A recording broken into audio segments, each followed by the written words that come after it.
Assalamualaikum semuanya. Nama saya Nadia Zahra dari kelompok 3. Sekarang saya akan mengenalkan teman-teman saya. Hai, nama aku Anissa Rajastira Putri. Halo, nama aku Sulistya Risha. Halo, nama aku Putri Pujiati. Halo, nama aku Sheila Justina. Halo, aku Maria Lestari. Nah, berikut ini kita akan menjelaskan tentang materi kita.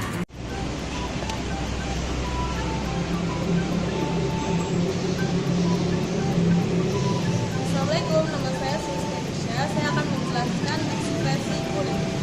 Kulit berfungsi sebagai pengatur suhu tubuh, mengurangi kehilangan air sebagai alat peraga dan tempat cadangan makanan.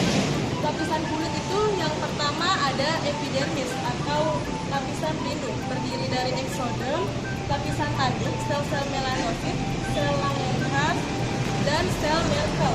Yang kedua yaitu lapisan dermis atau lapisan kulit jangkar, terdiri dari stratum papillare dan stratum reticulare. Yang ketiga yaitu hipodermis, berfungsi sebagai memberi bentuk tubuh dan mempertahankan suhu tubuh. Nah, ada 5 lapisan sel penghasil keratin, yaitu yang pertama stratum basal atau germinativum sebagai lapisan terdalam epidermis dan tempat sel melanosit. Yang kedua yaitu stratum spinosum, yaitu lapisan paling tebal, dan yang ketiga stratum granulosum mengandung sel-sel bergranula.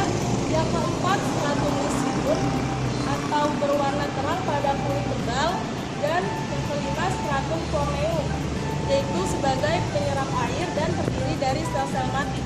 Nah, berikut adalah mekanisme ekspresi kulit. Yang pertama yaitu pengeluaran keringat oleh hipotalamus atau otak, dan hipotalamus menghasilkan enzim yaitu enzim bradikinin. Selanjutnya hipotalamus mendapatkan rangsangan berupa suhu lingkungan. Selanjutnya rangsangan tersebut diteruskan oleh syaraf simpatik ke kelenjar keringat, lalu suhu lingkungan meningkat sehingga perangsang hipotalamus mengekspresikan enzim bradikinin sehingga kelenjar keringat aktif. Dan yang terakhir yaitu terjadi penyerapan air, garam, dan sedikit urea oleh kelenjar keringat. Sekian ekspresi kulit. Selanjutnya ada ekspresi hati. Assalamualaikum. Nama saya Nadia Zahra. Dan saya Maria Lestari. Kami akan menjelaskan tentang ekspresi yang kedua, yaitu tentang hati. Apa sih hati itu? Hati adalah organ tubuh terbesar manusia yang terletak di rongga perut di bawah diafragma dan memiliki berat mencapai 1,5 kg. Nah, fungsi dari hati adalah penghasil getah empedu, menghasilkan urea, menyimpan gula dalam bentuk glikogen dan lemak, tempat pembongkaran dan pembentukan eritrosit dan protein, dan yang terakhir sebagai penawar racun. Lalu, mekanisme pembentukan getah empedu yang pertama, sel-sel darah merah dirombak di dalam hati. Lalu hemoglobin yang di dalamnya itu dipecah menjadi zat besi, globin, dan hemin. Nah, zat besi dan globin itu didaur ulang dan dikirim ke sumsum tulang belakang dan menjadi darah baru. Sedangkan hemin menjadi bilirubin dan biliverdin.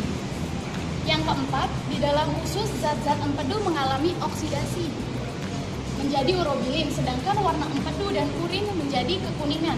Nah, apabila saluran empedu di hati itu tersumbat, empedu masuk ke peredaran darah yang menyebabkan kulit penderitanya itu menjadi kekuningan. Nah, inilah yang dinamakan sebagai penyakit hepatitis. Selanjutnya ada mekanisme pembentukan urea dan amonia. Yang pertama ada amonia mengikat amidin atau jenis asam amonia satu dan CO2 sehingga terbentuklah citrulline atau asam amino yang kedua. Yang kedua ada NH3 yang masih tersisa akan mengikat citrulline sehingga menghasilkan arginin atau asam aminohidrat. Dan selanjutnya itu ada arginin akan berubah menjadi arginolidin, kemudian urea, H2O dengan bahan enzim antinase. Dan yang keempat, arginin glycoside akan digunakan untuk substansinya. Sementara urea dan H2O yang akan berada di dalam darah sebelum masuk ke ginjal dan bergabung menjadi urin dengan penambahan darah di ginjal. Sekian dari kami, akan dilanjutkan dengan di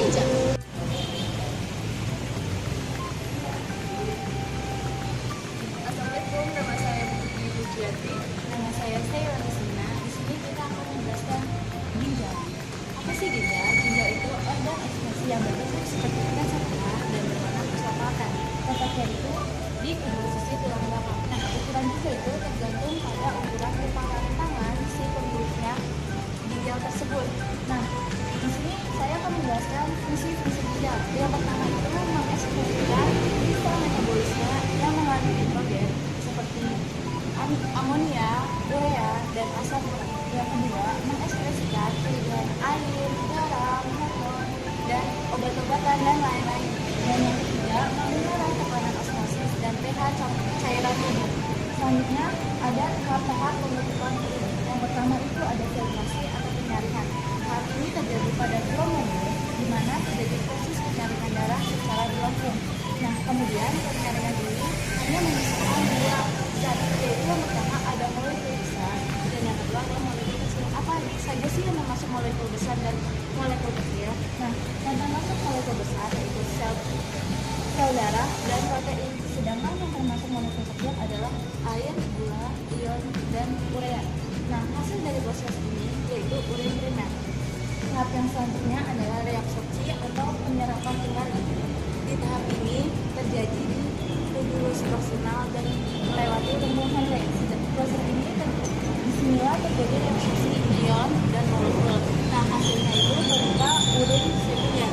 Dan yang ketiga ada proses augmentasi atau pengeluaran zat. Tahap ini terjadi di tubulus besar, bisa juga terjadi di bagian saluran pengumpulan.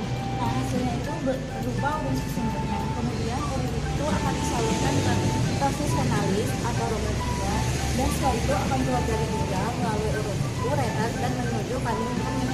Terus selanjutnya ada gangguan pada ginjal. Yang pertama itu gagal ginjal. Gagal ginjal itu penyebabnya itu sering mengalami perdarahan, muntah-muntah, dan diare. Terus cara pengobatannya itu dengan cara cuci darah seminggu 2 kali.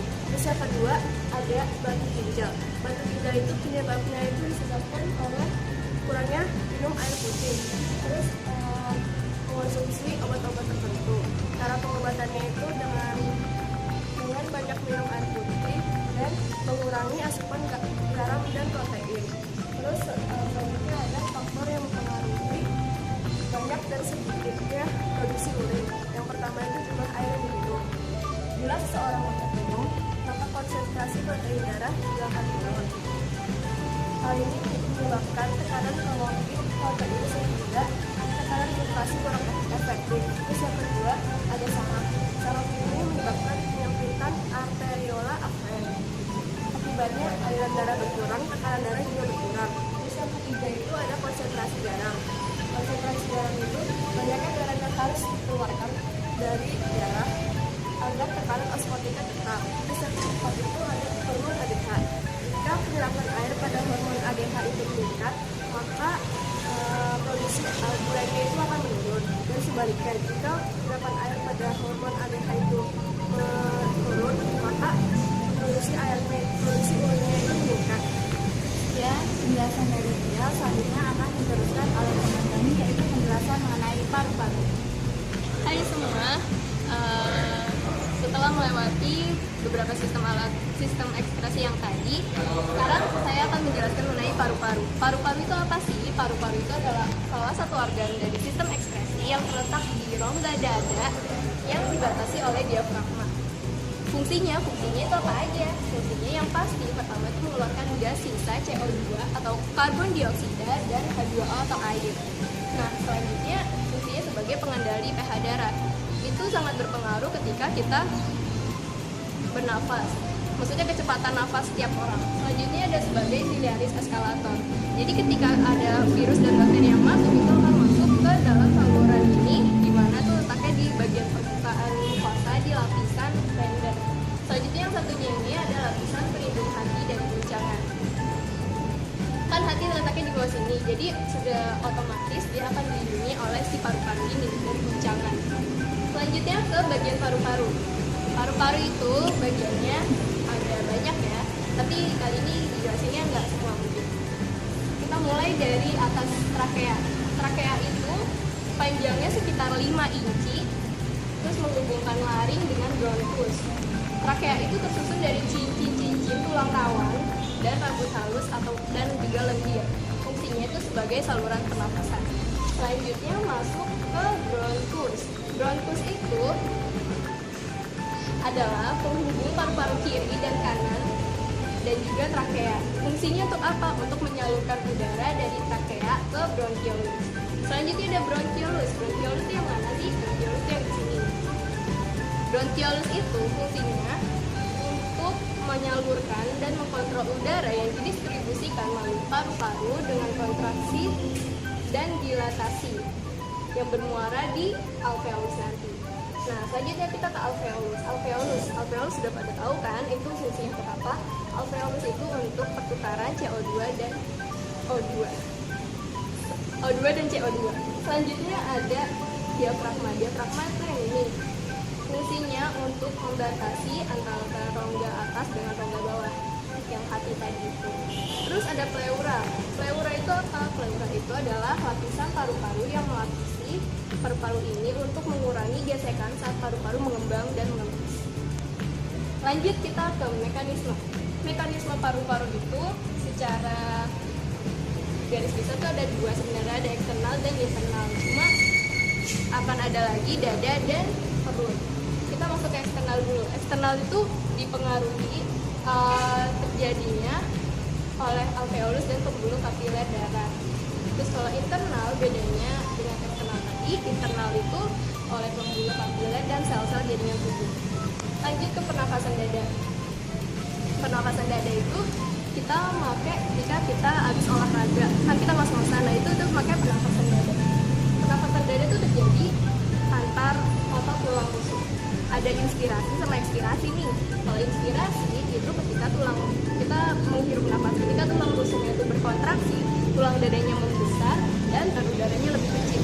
Sehingga apa? Sehingga udara dari luar masuk ke dalam. Selanjutnya ada ekspirasi. Ekspirasi itu kebalikan dari inspirasi tadi. Kita mengeluarkan nafas, berarti tulang rusuknya itu berelaksasi. Terus tulang dadanya mengecil dan tekanan udara di dalam lebih besar dari luar, sehingga udara akan keluar. Begitu juga dengan pernafasan perut. Pernafasan perut ini dipakai untuk teman-teman kita yang pajus atau penyanyi-penyanyi terkenal loh, supaya suaranya lebih terdengar lebih jelas. Terjadi karena aktivitas otot diafragma tadi. Ada inspirasi sama ekspirasi juga. Kalau inspirasi itu bedanya dengan yang dada tadi cuma terletak pada otot diafragma yang berkontraksi. Kan kalau yang dada tadi kan tulang rusuk yang berkontraksi. Terus kalau yang ekspirasi itu otot diafragmanya relaksasi, kebalikan dari yang inspirasi tadi. Kita masuk lagi ke gangguan pada paru-paru. Gangguan pada paru-paru itu ada banyak. Ini saya menyebutkan 3. Pertama ada sinusitis. Sinusitis adalah penyakit di mana ada cairan atau kita biasa menyebut jadi minus di dalam tulang sinusitis. Itu bisa ada di pipi dan di lidah atau dahi. Nah, selanjutnya ada asfiksi. Asfiksi ini adalah gangguan pengangkutan O2 dalam jaringan tubuh. Penyebabnya itu biasanya hemoglobinnya itu mengikat zat-zat yang gak penting gitu kayak cyanida dan karbon monoksida. Terus ada emfisema. Emfisema ini penyakit yang disebabkan karena alveolus mengalami kehilangan elastisitas karena adanya sesuatu yang terjebak di dalam alveolus dari asap rokok itu.